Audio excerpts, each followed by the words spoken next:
The second algebraic way to solve a system of equations is called elimination. So to eliminate something means we want to get rid of it.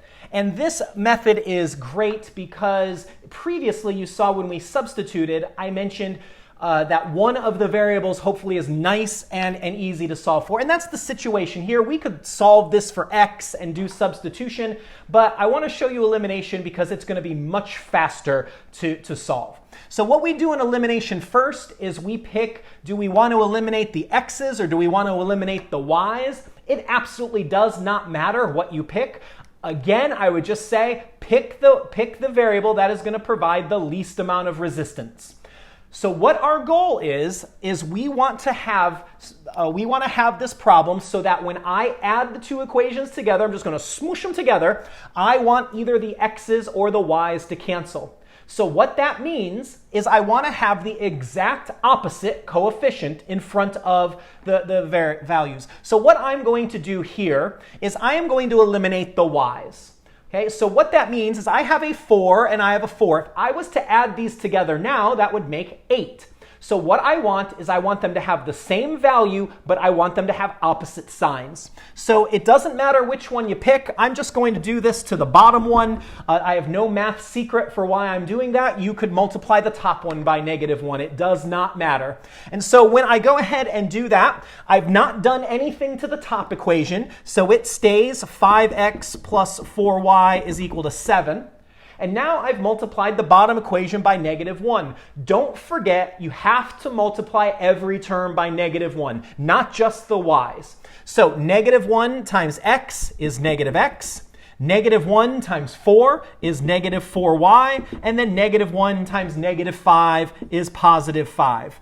And now notice what happens.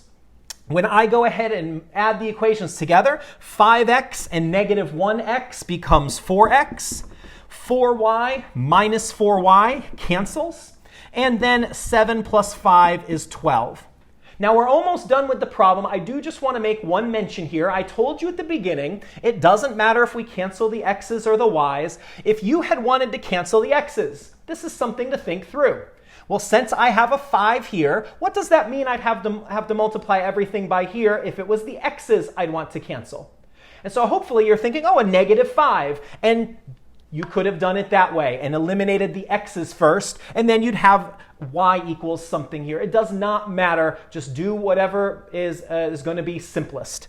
So here, to finish off my problem, I'm going to divide both sides by 4, and I get x is equal to 3.